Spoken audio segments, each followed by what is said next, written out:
Bonjour à toutes et à tous, bienvenue sur Information Orientation, 20e édition pour ce forum. Distanciation sociale oblige avec la pandémie. C'est une formule différente des années précédentes qui vous est proposée cette année, avec évidemment toujours le Conseil départemental de l'Ain comme producteur général, avec les partenariats des chambres consulaires et de l'inspection académique. Et il y a donc 14 émissions en tout, une émission par filière qui recrute dans le département de l'Ain. Nous sommes ravis d'accueillir les centaines et centaines de collégiens et collégiennes des 65 collèges du département de l'Ain qui sont devant leur petit écran ou grand écran. On vous propose de regarder maintenant quelques chiffres sur la santé économique du département de l'Ain. Département qui est porteur d'emplois, porteur avec des filières qui sont des filières qui recrutent régulièrement. Département attractif s'il en est, on n'a pas le numéro 1 par hasard. Et donc ce département de l'Ain, il a de multiples potentiels et disponibilités pour ceux et celles qui ont envie de rejoindre donc les 14 filières représentées dans cette information métier édition 2021. Et je vous propose tout de suite de découvrir quelques chiffres qui en disent aussi long, voire même plus qu'un discours.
Voilà, vous le constatez évidemment, donc beaucoup de potentiel et de possibilités, vous disais-je tout à l'heure, et les chiffres le confirment pour ceux qui ont envie de rejoindre le monde économique et professionnel dans ce département indinois. On va retrouver maintenant la filière du jour, après une filière qui était consacrée au métier de l'automobile lors du précédent épisode. Eh bien, on va retrouver une filière qui elle aussi a besoin de bras, de têtes, de jambes, de jeunes gens et de jeunes filles qui ont envie de rejoindre ces beaux métiers que sont ceux du bâtiment et des travaux publics. Là encore, une petite vidéo très sympa avec quelques chiffres parlants pour vous montrer l'importance de cette filière BTP dans le département.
Pas moins de 9 établissements de formation, plus de 6200 entreprises dans cette filière bâtiment travaux publics dont les métiers sont apparus sur l'écran juste auparavant. Une multitude de métiers ouverts évidemment, tous ces métiers autant qu'ils sont aux hommes et aux femmes, donc aux garçons et aux filles qui ont envie de rejoindre ces professions, des professions passion, des professions qui au niveau technologique évoluent sans cesse et qui nécessitent évidemment une implication totale. Mais je vous fais confiance de l'autre côté de l'écran pour être des gens et des jeunes motivés. On va retrouver maintenant le schéma d'orientation post-3e, comment faire pour aller vers ces métiers de cette filière en particulier aujourd'hui, bâtiment et travaux publics. Après la 3e, c'est justement ce que le film qui va être projeté dans quelques instants vous propose, donc une petite réponse rapide, vite fait, bien fait.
les métiers de chacune des filières, des 14 filières d'information orientation, ceux qui en parlent le mieux sont les professionnels et les jeunes en formation. Ça tombe bien, nous avons dans un premier plateau des jeunes en formation, différents types de formations pour différents métiers que nous allons accueillir dans quelques instants. Et puis nous aurons ensuite un professionnel dans un deuxième plateau qui nous parlera des métiers du bâtiment et des travaux publics avec les possibilités de rejoindre donc cette filière porteuse d'avenir et porteuse d'emploi et où on s'épanouit évidemment pleinement, notamment en plein air, même l'hiver, le BTP, c'est un vrai bonheur. Je peux vous dire pour avoir testé que c'est vrai, même si on est aussi content de se mettre à l'abri de temps en temps. D'ailleurs, il fait très chaud sur le plateau du collège du Revermont, dont je salue la principale qui nous accueille sur ce plateau, donc Caroline Cartier, avec toute l'équipe pédagogique. Merci donc à Caroline et à son équipe de nous accueillir ici sur ce plateau permanent d'information orientation pour cette deuxième édition en ce qui concerne le jour J. On va retrouver dans quelques instants Timothée Bati, Miranda Buguet et Zachary Ezoukaren qui vont nous rejoindre. Et comme on a un petit peu de public avec la distanciation, on va les applaudir s'il vous plaît. Allez, oui.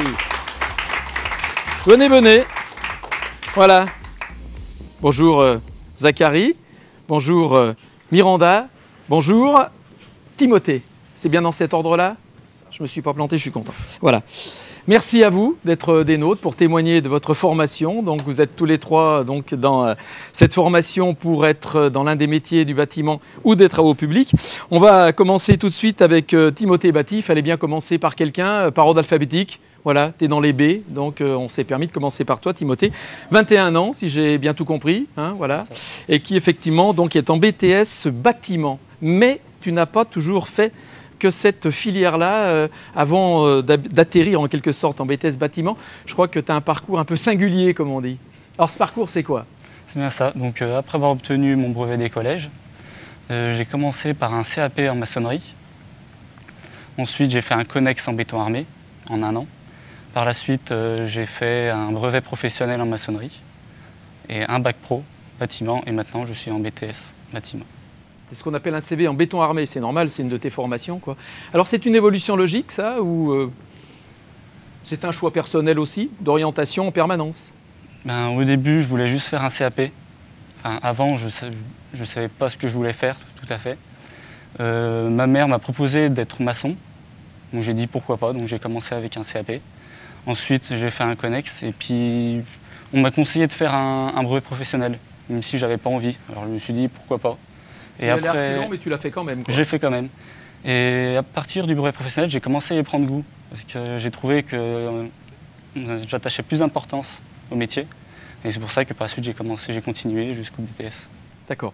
Alors au départ, la maçonnerie, c'était pas ton rêve de petit garçon, quoi, je suppose. C'était pas une vocation, comme on dit. Non, pas du tout. Et c'est arrivé comment? C'est ta mère qui t'a dit, tiens, tu devrais faire maçon, parce qu'il y a des maçons dans la famille ou pas, non? Il y a mon grand-père qui était maçon carreleur. Oui. Donc elle m'a dit, pourquoi pas, fais comme lui, on verra si ça te plaît ou pas. Et puis ça m'a plu, donc j'ai continué. Alors tu es au lycée Caria, à Bourg-en-Bresse, c'est ça? Tu es en alternance, évidemment, hein, avec effectivement une entreprise également. On va peut-être présenter l'entreprise dans laquelle tu officies brillamment. C'est l'entreprise Juillard, à Jasson. Et on réalise de la maçonnerie et du gros œuvre. D'accord. Maçonnerie, gros œuvre, c'est quoi la différence pour ceux qui nous regardent? La maçonnerie, ce sera plus de la maison individuelle, de la rénovation. Et du gros œuvre, ce sera beaucoup plus du bâtiment beaucoup plus important, comme des immeubles. Ou des bâtiments industriels, ou des bâtiments comme industriels. D'accord. La répartition entre le lycée et l'entreprise, ça se passe comment alors? Eh bien, quand j'ai du CAP jusqu'au brevet professionnel, c'était 1 semaine d'école pour environ 3 semaines en entreprise. Et du bac pro au BTS, c'est 1 mois en entreprise et 1 mois à l'école. D'accord. Tu préfères quoi entre nous? 1 mois en entreprise, 1 mois en école. T'aimes bien les deux? J'aime bien les deux. Ouais. Alors on apprend quoi à l'école, au lycée, là, comme type de discipline en fait? Bien, on a beaucoup plus à l'école, on apprend beaucoup plus la partie théorique. La partie théorique, oui, ouais. Exactement. Ouais. Comment s'occuper d'un chantier, comment réaliser le chantier, et puis vers l'entreprise, on applique ce qu'on a appris à l'école. D'accord. Alors, qu'est-ce qui te plaît en fait dans ce métier, dans ce BTS bâtiment, dans ces métiers du bâtiment là? Ce que j'aime, c'est être dehors déjà. Ouais. J'aime beaucoup être dehors, à l'air libre. Même l'hiver, hein, c'est ce que même l'hiver. Même l'hiver, on est bien dehors. C'est pas facile au début, mais on y prend goût. On respire difficilement avec le masque, mais enfin on est dehors, quoi. Ouais. Ouais. Exactement. Et Et puis d'autres choses qui te plaisent vraiment? Construire, bâtir des choses, non? C'est important, J'aime bien, ça. oui, travailler de mes propres mains. C'est concret, quoi. On se rend compte qu'on a fabriqué quelque chose. D'accord. Et chez Juillard, on te fait confiance, tu vas sur les chantiers, tu bosses comme n'importe quel salarié ou tu as un statut un peu particulier quand même? Alors, on me fait confiance. Souvent, on me laisse gérer une équipe. Mais c'est vrai qu'avec certaines personnes, c'est un peu plus compliqué parce qu'ils n'acceptent pas d'être dirigés par quelqu'un qui est encore apprenti. Ben oui, forcément, un apprenti qui dirige des salariés, mais bon, il faut s'imposer, quoi. Hein. Exactement. Voilà, c'est pas plus compliqué que ça. Hein. Alors là, donc, tu vas avoir ton BTS, première année, c'est-à-dire qu'il y a une deuxième année encore, c'est Oui, ça? il y a une deuxième année. Et après? Je pense m'arrêter là. Ouais, Oui. ça sera déjà pas mal. Oui. Et après, justement? J'aimerais bien être chef de chantier, ou pourquoi pas conducteur de travaux par la suite. D'accord. En ce qui concerne la répartition école et entreprise, on a bien compris. Ce qu'il faut dire aussi à ceux qui nous regardent et celles qui nous regardent, c'est que tu as un salaire, hein, tu touches des sous, entre guillemets, pour le boulot que tu fais dans l'entreprise. Tout à fait, on touche une certaine somme, donc quand on commence, on a l'impression que c'est pas grand-chose. Mais rien que ça peut motiver. Ça peut motiver à aller plus loin, à continuer. Et un jour, avoir ta propre entreprise, ça te brancherait ou pas? Pourquoi pas? Pourquoi pas? J'y ai pas vraiment pensé, mais pourquoi pas? Alors, question évidemment qu'on se doit de poser hein, quand on évoque les métiers, parce que tous les métiers sont ouverts aux garçons et aux filles. Il y a des filles dans ta formation, tu en connais quelques-unes ou tu n'en connais pas du tout? Oui, il y en a quelques-unes oui, dans ma formation, en BTS. Parce que par la suite, le BTS, ça peut déboucher sur des travaux, sur un travail qui peut se passer dans les bureaux. Comme plusieurs travaux, trucs comme ça. D'accord. Sinon, petite question subsidiaire, tu fais du sport? Si oui, quel sport? Enfin, en ce moment, on ne fait pas de sport, mais tu es sportif, toi, plutôt? Parce qu'en général, dans les métiers du bâtiment, il faut être costaud, non? Je ne suis pas vraiment sportif, mais oui, je me suis un peu mis à la musculation au début, quoi. Parce que c'est vrai que c'était pas facile les premières fois. Un moellon, deux moellons, t'en as 10 moellons maintenant dans chaque bras. Ça fait T'as pas bien ça. progressé. Ouais, tu t'es mis à la muscule un peu, parce que c'est vrai que ça reste des métiers un peu physiques, même si la technologie fait en sorte que maintenant il y a du matériel, mais je suppose que, ouais, faut pas être feignant, comme on dit, quoi. Il ne faut pas être feignant, oui. Les Ouais. premiers jours, c'était compliqué, même voir les premiers mois. Mais au bout d'un moment, c'est comme tout, quoi. On s'habitue et on devient plus fort par la suite. Voilà. Puis on aime ça. On aime ça. Il y a de l'adrénaline. Hein. Donc tu es un homme heureux, quoi. Oui, on peut dire ça. Voilà, regardez le beau sourire de Timothée Batty, franchement un sourire comme ça. Jeune gens qui est avec nous, on peut applaudir l'artiste. Allez, merci beaucoup Timothée. Et on te souhaite évidemment donc une bonne suite dans ta carrière, mais on n'est pas inquiet. Mademoiselle Miranda Buguet. Salut Miranda. Bonjour. Alors bon, ça c'est une fille qui est dans les métiers du bâtiment. Il n'y en a pas tant que ça, c'est vrai, mais il y en a fort heureusement. Alors toi Miranda, tu es en deuxième année de CAP peinture. Oui, c'est ça. Explique-moi un petit peu le cheminement qui t'a conduit jusque-là. Alors moi, j'ai passé mon brevet. Après, je me suis inscrite à un bac pro laboratoire contrôle qualité. Tu n'as pas beaucoup de contacts et de rapports avec la peinture, ça? Non, pas du tout. C'est pour ça que j'ai arrêté. J'ai été déscolarisée pendant 1 an et après, j'ai voulu faire peinture. Comme ça. Comme ça? Oui. C'est pas un stage de troisième? Non, pas du tout. Tu connaissais des peintres susceptibles de t'accueillir? Non. Pas du tout. Alors quand c'est comme ça, il faut rappeler quand même que tu es au CFA du bâtiment et des travaux publics, donc rue des Compagnons à Bourg-en-Bresse, que tu as trouvé une entreprise. Pour trouver une entreprise, il faut aller sonner aux portes. C'est facile à trouver une entreprise quand on veut être apprenti? Non, pas vraiment. Des fois, c'est plus difficile. Alors comment tu as fait? Moi, j'ai eu de la chance. Je connaissais quelqu'un qui travaille dans une entreprise et il m'a un peu pistonné. D'accord. Donc voilà. Oui. C'est toujours bien un petit coup de piston, Oui. hein, pas que dans les fanfares, comme on dit, effectivement. Donc du coup, tu rentres dans une entreprise qui est l'entreprise Cure Peinture à Jasseron, c'est ça? Oui. Hein? Présente-moi cette entreprise, petite entreprise familiale? Oui, Vous c'est êtes ça. combien? On est une petite dizaine. D'accord. Et quand la petite Miranda est arrivée au milieu des peintres, ils l'ont vue comment arriver? Ils t'ont regardé avec des gros yeux étonnés ou ils n'ont pas été surpris? Un peu. Ils étaient un peu surpris au début. J'étais toute petite. Ils n'ont pas compris. D'accord. Et puis maintenant, ils ont compris? Oui. Parce que ça fait quand même quelques temps que tu y es, effectivement. Donc, deuxième année de CAP. Donc là, tu auras ton CAP. A priori, on nous a dit que ça ne posait pas de problème. Tu vas continuer? Tu vas arrêter? Qu'est-ce que tu vas faire? Je pense peut-être faire un BP peinture pour continuer. Et après, je verrai. Alors, qu'est-ce qui te plaît dans ces métiers de peinture, là? Dis-moi. Ce que j'aime dans le métier de la peinture, c'est de créer, retransformer, de tout rendre plus joli, entre guillemets. Vous faites de la rénovation surtout, non? Oui, on en fait. On fait rénovation, du neuf aussi, un peu tout. D'accord. Et chez Cure, on te laisse travailler aussi comme les autres ouvriers salariés de la maison, grosso modo, on te confie des tâches précises Oui, le chef, il me fait confiance, il me donne mon travail que j'ai à faire, je le fais, et puis voilà. D'accord. Donc aucun regret d'avoir quitté ce métier de laborantine qui visiblement te plaisait à moitié, quoi. Hein. Oui, non, je regrette pas du tout de l'avoir quitté. Ouais, effectivement, donc transformer l'éprouvette en pinceau, c'est mieux. Hein. Les éprouvettes contre le mur, ça se fait pas, même si les éprouvettes sont très à la mode en ce moment. Mais bon, ton avenir, donc BP et après, alors, qu'est-ce que tu veux faire? Continuer la peinture, je pense. Devenir salarié et travailler en entreprise. D'accord. Quitte à rester dans la même entreprise, d'ailleurs, peut-être chez Cure, non? Oui, c'est possible, oui. Ça se passe bien? Très bien. T'as un message à lui faire passer à ton patron? Petite augmentation, vite fait? Oh, c'est possible. Ah, ça plaît toujours, ce genre de choses. Et bon, donc toi aussi, tu as un salaire, on est bien d'accord? Oui. Hein? D'accord. Et donc, c'est un salaire qui correspond aussi à l'âge qu'on a, je crois, quand on est apprenti? Oui, hein? c'est ça, oui. D'accord, c'est une partie du SMIC, en fonction de l'âge qu'on a, il est plus ou moins important, oui. Hein? D'accord, le salaire. D'accord, très bien. Et donc, tu es une jeune femme heureuse? Oui, très. Alors, hormis la peinture, qu'est-ce que tu aimes dans la vie, Miranda? C'est une bonne question. Hein? Oh, oui. C'est très indiscret, j'en conviens, mais bon, ouais. Je parle du sport, de la lecture, de la musique, oui, de la danse? Le sport. Ouais. Et quoi en sport? Salle de muscu. Ah oui, aussi? Oui. D'accord, vous pouvez faire un binôme d'enfer, là? Ouais. Hein, on va vous trouver une salle de fitness ouverte. C'est pas facile en ce moment, mais on va faire un effort quand même. Ok, Miranda, merci beaucoup. De rien. Un petit message à rajouter Non. aux jeunes qui nous regardent? Venez dans la peinture, c'est génial. Ah oui, venez. Voilà, venez, Miranda vous attend. Applaudissements pour l'artiste. Merci beaucoup, Miranda. Zachary et Zoukaren. Salut Zachary. Salut. Ah, merci d'être avec nous. T'es costaud, toi, t'es grand, tu dois être peu, sportif. Un petit peu, ouais. Et un petit peu, ça veut dire quoi? Un peu tous les jours quand on peut. Ouais. Et quoi comme sport? Un peu de tout, un peu de course à pied, vélo, musculation aussi, D'accord. haltérophilie, un petit peu, tout ce qu'on peut. Danse classique? Non, je plaisante. Bon, d'accord. Si ce serait possible, je le ferais. Et pourquoi pas? Ouais. Alors toi aussi, tu as un apprentissage, bien sûr. Alors oui. toi, tu as un parcours intéressant parce que en fait, tu as eu un premier bac pro et puis au bout d'un moment, tu t'es un peu, comment on dit poliment, tu t'es un peu embêté. Hein, ouais, voilà. Et du coup, tu as changé d'orientation, ce qui prouve d'ailleurs qu'on peut changer d'orientation même en ayant déjà un diplôme. Alors parle-moi un petit peu de ce qui s'est passé après la troisième, tiens, pour toi. Allez. Après la troisième, je ne savais pas trop ce que je voulais faire. On m'a proposé technicien moulis-toutière. J'y suis allé, j'ai fait 1 an, 2 ans. Au bout de la deuxième année, après les stages, au fur et à mesure, l'industrie, l'usine, ça ne me plaisait plus trop. J'aimais pas être enfermé. Du coup, fin de la deuxième année, j'ai arrêté. Puis je suis allé travailler à l'usine pendant 3 ans. J'ai fait opérateur sur presse pendant 3 ans dans diverses et variées entreprises.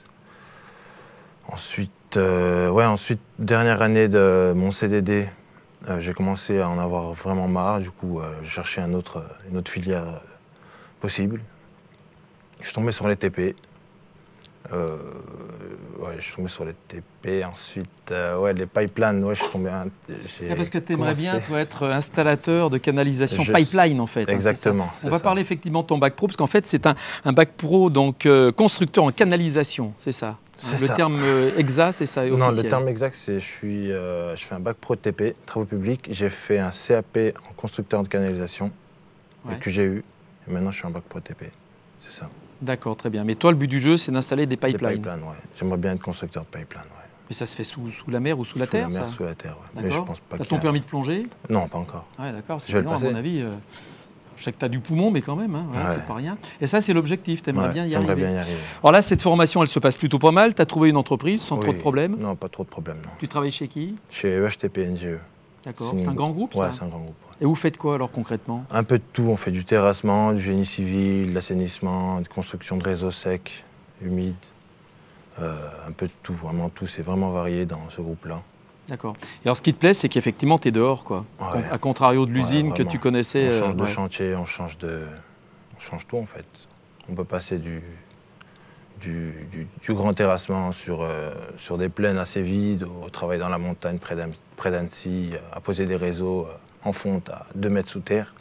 Et c'est vraiment intéressant. C'est ça qui est vraiment... Alors t'es pas claustrophobe? Non, du tout. Donc c'est bien, ouais. T'as pas peur des éléments extérieurs, pas de soucis. Ouais. Au contraire, ça te plaît? Au contraire, ouais. T'as vraiment trouvé ta voie? Ouais. Vraiment, alors après ce bac pro et donc finalement ce que tu es en train de faire comme formation, tu peux continuer si tu veux, non, encore? Bien sûr, oui. Et tu vas continuer ou pas? Les études, c'est assez compliqué, ouais. Mais sinon... Puis bon, t'as 23 ans, ça fait Ouais. longtemps que t'es à l'école, comme on dit, ouais, l'air de ouais, rien. je suis revenu quand même à l'école à 21 ans, comme quoi tout est possible en CAP. Et vu que je le voulais, bah, c'est pas un choix que je regrette. Quand on veut, on peut. Exactement. Ouais. Donc là, avec tes 2 bacs pro, et notamment le bac pro, donc BTP, tu vas chercher du boulot, quoi, entre Ouais. guillemets. Mais je pense que je l'ai déjà trouvé, mon boulot. Ah, dans l'entreprise dans laquelle tu es, c'est non? ça. Ils sont prêts à te garder? Ouais, Ça se passe bien, visiblement, alors? parfaitement. Ouais. Rien à redire. Et ton ambition après, donc, c'est de grimper, Un de petit trouver peu, un ouais. contrat. Chef d'équipe, chef de chantier, Ouais. et puis c'est possible de faire du grand déplacement pour de plus grands chantiers. D'accord. Alors tu sais qu'il y a aussi tout ce qui est éolienne, sous-marine, des choses comme ça. Voilà, Ouais. apparemment, je Il y crois a beaucoup d'avenir dans ce métier, Ouais, d'accord. Et donc toi, le pipeline, ça reste comme la priorité des priorités. si c'est possible un jour, ouais. Bah écoute, c'est tout le mal que je te souhaite, effectivement. Hein, voilà. Et bah écoute, super. Voilà, on va applaudir très fort Zachary Ezoukaren, qui est au CFA du bâtiment également, voilà, en formation, et donc dans le groupe EHTP. Rhône-Alpes, voilà, qui est une grande et belle boutique, effectivement, dans laquelle on peut apprendre plein de choses. Merci à vous 3, on est ravis d'avoir pu vous entendre, on vous aura écouté encore pendant des heures, mais on a un timing, comme on dit, pour parler franglais, c'est très à la mode. Et en attendant, en attendant de retrouver un professionnel qui nous parlera de son entreprise, mais il est aussi formateur au CFA du bâtiment, donc il a une double casquette de chef d'entreprise, mais aussi de formateur, et il nous parlera d'apprentissage, voilà, de tutorat, de ces choses-là, puis il nous parlera aussi du métier qui est le sien, évidemment. Et donc on va regarder un film avec des témoignages de jeunes gens qui sont venus devant les caméras de Média France pour faire des petits coucous, répondre à des questions bêtes et méchantes, ou alors pas bêtes et pas méchantes. Il s'agit respectivement de Cyril Jobazé, salarié de l'entreprise Guillermin, également Florian Desmaris, apprenti de l'entreprise Guillermin, ça tombe bien parce que c'est Laurent Guillermin le pro qui va nous rejoindre dans quelques instants, et également Miranda Buguet. Tiens, Miranda Buguet, mais ça me rappelle quelqu'un. Alors, tu as répondu aux questions de Marc, il était gentil Marc? Oui. Eh ben, c'est ce qu'on va regarder tout de suite.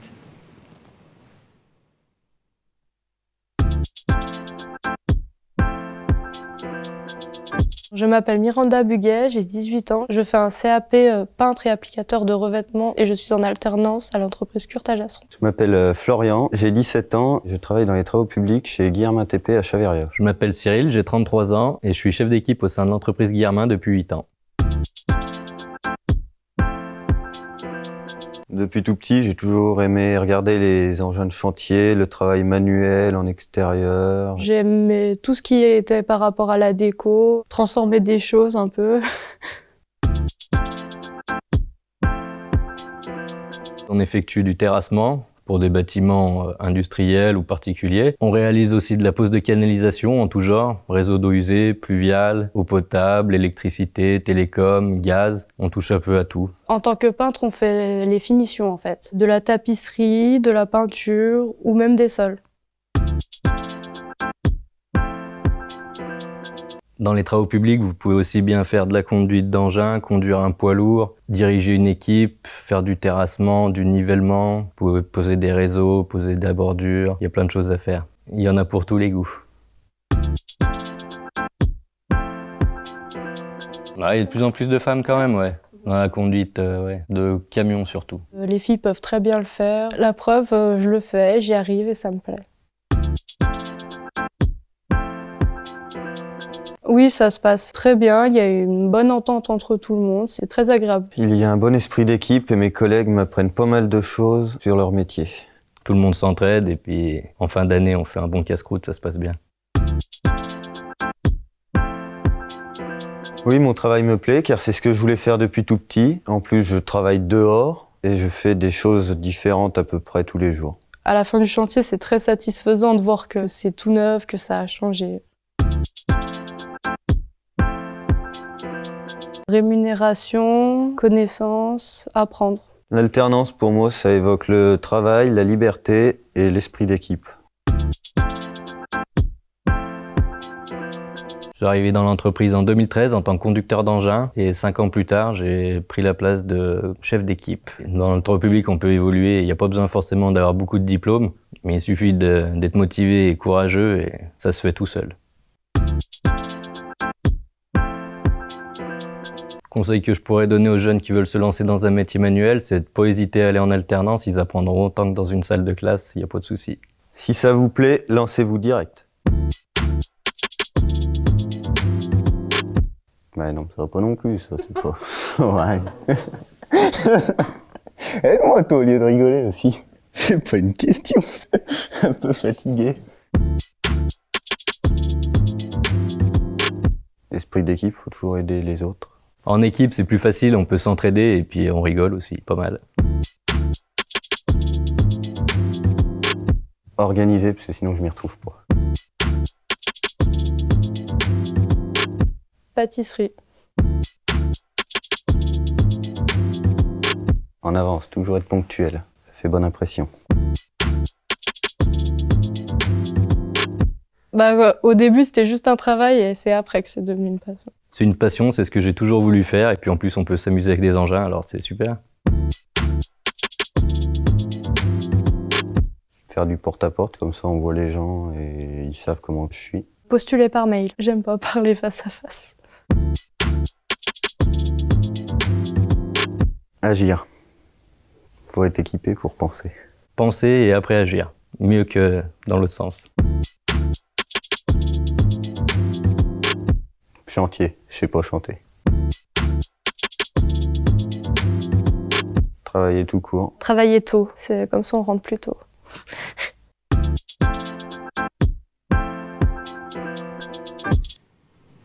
Voilà, ces témoignages donc de jeunes qui ont répondu à des questions sympathiques, voilà, avec un choix parfois cornélien, difficile. Et donc Laurent Guillermin est avec nous. Bonjour Laurent. Bonjour François. Alors Laurent, il y a 2 petits gars de chez vous là qu'on vient de voir. Ils ont été bons dans l'ensemble, vous leur mettez combien sur 20 là en réponse? Non mais je savais déjà qu'il y en a un qui se débrouillait pas mal normalement et l'autre un peu plus difficile, mais bon. D'accord. Après. Ils ont retenu les leçons quand même, arriver tôt, en avance, tout ça. On donne pas moi je suis pas à donner des grosses notes. 20 c'est la perfection, personne n'est parfait donc. D'accord, et là ils ont un petit 15 quand même, allez, avec 15 et demi même. Allez. 15 et demi et 12. 15 et demi et 12 ? Ouais. Ah ouais, d'accord. Et les salaires suivent évidemment le pourcentage, d'accord. C'est à peu près ça. Bah, c'est bien. Laurent Guillermin, le boss, le patron de Guillermin TP à Chaveria, et qui est également formateur au CFA du bâtiment. Alors Laurent, on va parler effectivement de votre entreprise. Tout d'abord, entreprise qui a déjà quelques années, puisqu'elle a été créée par le papa, Guillermin, en 1987, préciser quand même. D'accord, oui, 1887, on n'y aurait pas cru. Hein. Ça aurait pu, hein, mais c'était pas le mien de père. Hein. Alors, quel type de métier vous faites finalement? Alors en fait, on a 2 entreprises. On a une entreprise de travaux publics et aménagement paysager et également une entreprise en parallèle qui s'appelle Avalotaire, qui s'occupe essentiellement de la valorisation des déblais excédentaires de chantier. Voilà. D'accord, sachant que maintenant on essaye de recycler au maximum, c'est important. Oui, au niveau des démarches environnementales, on essaye d'être assez à la pointe du développement. Quoi. Parce que les normes sont draconiennes, hein, je crois. Non? Alors, oui, mais ça nous aide à avoir des chantiers aussi. Donc voilà, ça nous donne une solution pour les déblais excédentaires. D'accord. Combien de salariés? Une petite vingtaine en tout. D'accord. 18 salariés, dont les apprentis. D'accord. Et sur un périmètre 25 km à la ronde autour de Chaveria. D'accord, donc la Bresse, un peu de Dombes. Voilà, c'est ça. C'est ça. Alors vous êtes très branché apprentissage et formation, vous, à tel point que vous êtes aussi formateur, on en reparlera après. Vous avez toujours des apprentis, toujours eu des apprentis? Depuis 2005, oui. Alors moi j'ai repris l'entreprise en 2002, mais depuis 2005, on a toujours eu des apprentis. Au moins un par an. D'accord. Facile à trouver, le personnel qui va rejoindre l'entreprise? C'est pas toujours évident. Déjà, il faut avoir des candidats, et il n'y en a pas toujours. Même s'il y en a qui ont des problèmes pour avoir des entreprises, nous, on a parfois des problèmes pour avoir des candidats. Et des bons candidats. Alors, des bons candidats, c'est quoi? C'est pas évident. En plus, c'est des jeunes qu'on voit débarquer comme ça. Bon, parfois, c'est plus par cooptation avec les parents. On sait que, voilà, mais sinon, c'est pas toujours évident. Puis bon, des jeunes à 15 ans, parfois, ils sont un peu grignés, entre guillemets. Donc, on sait jamais trop, c'est pas évident. Parfois, on a des jeunes qui font un stage en 3e, stage de découverte. Je trouve ça intéressant parce que pour ça, nous les jeunes, ceux qui me demandent des stages, dans la mesure du possible, on les prend. On va pas en prendre 15 à la fois parce que c'est pas le but, mais au moins ça leur permet de découvrir le métier et d'avancer, quoi. Alors, dans tous les métiers du bâtiment et des travaux publics, on cherche effectivement, il y a du boulot, comme on dit, Oui, hein, c'est une filière porteuse quand même. Il y a de l'activité, puis on a des vieux, entre guillemets, à changer. Des vieux usés par le boulot. Oui, donc il faut bien transmettre aussi le savoir, quoi. Le savoir-faire, le savoir-être, ça se transmet. Alors c'est vrai qu'on apprend un métier, hein. Par contre ce qu'on n'apprend pas toujours c'est le comportement, ou en tout cas on peut influer dessus, mais c'est important. Hein. C'est primordial. Bon, je donne 2-3 cours au CFA, je leur dis de toute façon la moitié de la note, pour moi c'est déjà le savoir-être. Savoir se comporter correctement. Un gamin, un jeune qui a des difficultés au niveau de son activité, s'il a un savoir-être qui va dans le bon sens, il avancera toujours. Un jeune qui est un peu plus, qui est un peu mou, qui n'a pas trop envie et qui a des possibilités, il faut que le savoir-être soit... Enfin, pour moi, c'est primordial. Après, chacun sa façon de voir, mais moi, c'est ça. Alors, quand on prend un apprenti, en général, c'est aussi, quand tout va bien, pour le garder plus tard comme salarié. Oui. Hein, c'est arrivé souvent chez vous, j'ai l'impression, non? Moi, le but, c'est de former des jeunes pour qu'ils restent dans l'entreprise, dans la mesure du possible. Alors après, ça, les vicissitudes de la vie, on ne sait jamais, mais bon...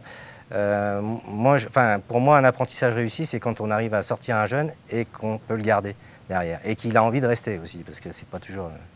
Mais bon, c'est pas toujours évident. Hein. De toute façon, l'apprentissage, c'est pas on claque des doigts. Et puis, il faut avoir des jeunes qui ont envie, qui ont envie d'avancer. Et ça, c'est aussi quelque chose qui est important. Alors, vous êtes devenu formateur un peu par hasard, je crois. Hein? Oui, c'est même... C'est même pas un défi, mais j'avais jamais fait de lettre de motivation et de CV, moi, de ma vie. Parce que quand j'étais à l'UT, j'ai fait un premier stage, ça s'est bien passé. L'année d'après, ils m'ont gardé parce que, comme je me débrouillais bien, j'ai pas eu besoin de faire ni de lettre de motivation, ni de CV. Et un jour, au CFA, ils cherchaient un formateur à temps complet. Bon, ça ne correspondait pas à ce que je pouvais donner. Mais est-ce que les semaines sont déjà chargées quand même, là, je suppose, plutôt, hein. Ouais. C'est 65-70 heures. Donc après, ça a été un peu compliqué. Donc un deuxième temps plein, c'était compliqué, quoi. Fallait plus dormir. Ah non, mais c'était pas possible. Ouais. Mais c'était histoire de dire, tiens, voilà, si vous avez besoin de quelqu'un pour faire 2-3 missions temporaires, entre guillemets, un peu de l'intérim, quoi. Et puis j'aime bien, c'est quelque chose qui me plaît. Comment dire, donner ce qu'on a appris et le retransmettre. De toute façon, il faut, parce que sinon, après, le savoir-faire se perd, quoi. Ouais, il disparaît, c'est embêtant pour l'entreprise, pour la société, pour le corps de métier, etc., et pour la filière aussi. Un petit mot sur les apprentis. Est-ce qu'il y a des demoiselles qui sont venues taper à votre porte? Alors, très peu, parce que après, au niveau CAP, Bac Pro, c'est quand même des métiers, bon, on est soit dans les tranchées, soit poser des bordures, des choses comme ça. Après, moi, je suis 100% pour l'égalité, c'est pas un souci, mais physiologiquement parlant, il y a quand même certaines différences. Par contre, pour être formateur aussi au CFA, je suis aussi président du jury au niveau des Bac Pro. Il y a eu des filles, mais attention, des pointures, quoi. Voilà. Elles ont plus à prouver, elles sont souvent meilleures que les garçons. C'est ça. Alors il y en a peu, mais en général, le peu qu'il y a, c'est top, quoi. Voilà. D'accord. Elles sont assurées d'avoir du boulot après, du coup. Hein. Oui, c'est déjà joué d'avance quasiment, quoi. Ouais. Vous avez combien d'apprentis en ce moment chez vous, là, autrement? 2. D'accord. Ouais. Et ça se passe bien? Ça se passe pas trop mal. Alors, mais c'est comme avec n'importe quel employé, je veux dire, vous avez toujours des hauts et des bas, c'est comme dans un couple, vous avez des hauts et des bas, c'est pas pour ça qu'on envoie tout péter dès qu'il y a quelque chose qui ne va pas, quoi. C'est pas pour autant qu'il faut balancer la truelle au visage de celui qui est en face. D'autant que ça abîme le matériel et le visage, et c'est bien dommage. Ok, en tout cas, bon, tout va pas trop mal dans la filière, donc vous le disiez, hein, voilà, dans cette période compliquée. Voilà. Ok. Merci Laurent Guillermin. Voilà, qu'on peut applaudir aussi, hein, le public en délire, parce que franchement, c'est vrai que voilà. Merci beaucoup Laurent, donc je crois qu'on va vous raccompagner en plateau parce qu'on va enchaîner dans quelques instants donc, avec des questions qui ont été posées au préalable par des collégiens et collégiennes de notre département indinois, les 65 collèges. Donc quelques-unes des questions, je vais accueillir Blandine Mézerette qui est la directrice du CIO, Centre d'information et d'orientation de Bourg-en-Bresse, qui va nous rejoindre dans quelques instants. Ah, vous apparaissez ici, Deus Ex Machina. Bonjour Blandine. Bonjour François. Merci d'être avec nous. Le CIO, donc, dont on va rappeler très rapidement le rôle quand même, hein, c'est un centre qui informe et qui oriente. Voilà, il y en a 6 dans l'un, donc pour recevoir les familles, les jeunes qui souhaitent être accompagnés sur leur projet d'études, leur projet professionnel. D'accord. On a 4 questions à vous proposer, alors qui ne sont pas forcément liées à la filière du jour d'ailleurs, hein, c'est comme ça, parce qu'il y a des questions qui arrivent, on en a trié quelques-unes, parce qu'on est pris par le temps. On va regarder la première tout de suite, donc qui va apparaître sur notre écran, et vous allez pouvoir y répondre. Donc dans quelques instants, Blandine, Mathéo, en classe de 3e, demande, y a-t-il une formation dans l'un en électrotechnique? Oui, Oui, il y a une formation dans l'Ain en électricité d'abord, CAP électricité, dans plusieurs lycées professionnels de l'Ain, à Belay, à Ambérieux, à Bellegarde, Valserone, et puis au CFA du BTP à Bourg. Et puis il y a même également un bac pro métier de l'électricité. Alors c'est métier de l'électricité et de ces environnements connectés. Et là on va les trouver dans les mêmes endroits, dans les mêmes établissements, à Caria également, en plus, et au CFA de l'AFPMA à Bourg. D'accord, donc Mathéo, il peut être tranquille, il y a des formations. Autre question que l'on va retrouver tout de suite dans cette tranche de classe de 4e. Léa donc, vous demande quelles études faut-il faire pour être carreleur. Ben là, on est dans les métiers du bâtiment, c'est clair. Et on pourrait dire carreleuse, parce que c'est Léa qui pose la question. Ouais. Alors, donc, il y a également un CAP. Le métier de carreleur, c'est un professionnel des façades des piscines, des salles de bain, des cuisines. Et on dit exactement carreleur mosaïste. Donc, il y a un aspect artistique dans ce métier. Et dans l'Ain, on peut se former en passant par un CAP. C'est 2 ans, au CFA du BTP. On peut travailler avec son CAP et puis aussi on peut poursuivre en BP, en brevet professionnel. D'accord, voilà, donc je me suis tenu à carreau pendant que vous parliez de carrelage, c'est la moindre des choses. On va regarder la question suivante, encore et toujours, posée par un collégien ou une collégienne. Élève de 3e, c'est Jade, quel beau prénom. Comment faire pour savoir si un métier me plaira? Alors, comment on fait pour savoir si un métier va plaire? C'est une question qui est importante. Alors, je vais être rapide, ramasser, on y reviendra.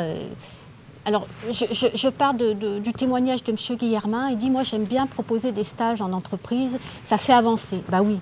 Hein, une des premières démarches, c'est enrichir ces représentations du monde professionnel. Alors, comment on les enrichit? C'est des stages, des mini-stages, des portes ouvertes, des événements comme aujourd'hui, où on écoute des professionnels, où on écoute des jeunes en formation, et ça donne des images. On se représente un peu mieux les métiers qui nous intéressent.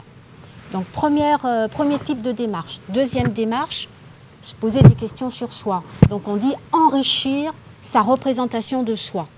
Et c'est dans ce dialogue qu'on va pouvoir prendre des décisions plus facilement. Et puis, en prenant ces décisions, on fait des choix. On fait un choix qu'on peut remettre en cause. On l'a bien vu, les 3 jeunes d'aujourd'hui, mais on est fort de son expérience passée. D'accord.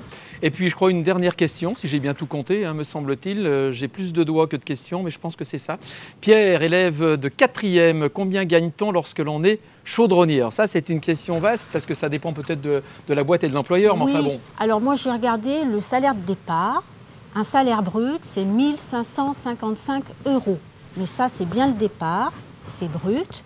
Et puis, la rémunération va augmenter au fil de l'expérience et en fonction de la complexité des chantiers. D'accord. Donc effectivement, plus on est formé, plus on est compétent, plus on a d'ancienneté, mieux on sera payé. C'est la grande logique. Merci beaucoup Blandine Mézeret. Voilà 4 questions parmi d'autres. Évidemment, le CIO est à votre disposition, jeunes gens qui nous regardez. Je salue aussi les professeurs, les principaux, les principales qui sont avec nous et les professeurs avec un E aussi, qui sont derrière l'écran à côté de leurs élèves indinois des 65 collèges de notre beau département. Voilà, ainsi s'achève cette émission. Dans quelques instants, eh bien, je vais vous donner le prochain rendez-vous. Ce sera mardi prochain, 15 h, même lieu, toujours le collège du Haut-Vermont. 15 h, même horaire bien sûr, autour d'une filière elle aussi qui recherche des jeunes gens motivés qui ont envie de rejoindre ces métiers passionnants que sont ceux de l'hôtellerie, restauration, alimentation. Et ce sera donc le thème de la 3e émission. Merci à toute l'équipe, merci à la direction de la communication, merci notamment à Laurent Tissot et également donc à Marie Deronia qui ont coordonné cette belle opération. Et moi je vous donne rendez-vous la semaine prochaine si vous le voulez bien. Et puis écoutez, encore une fois, j'espère que vous avez appris plein de choses et surtout restez bien connectés. Encore 12 émissions pour cette information orientation bien particulière cette année. Bonne fin de journée. Ciao.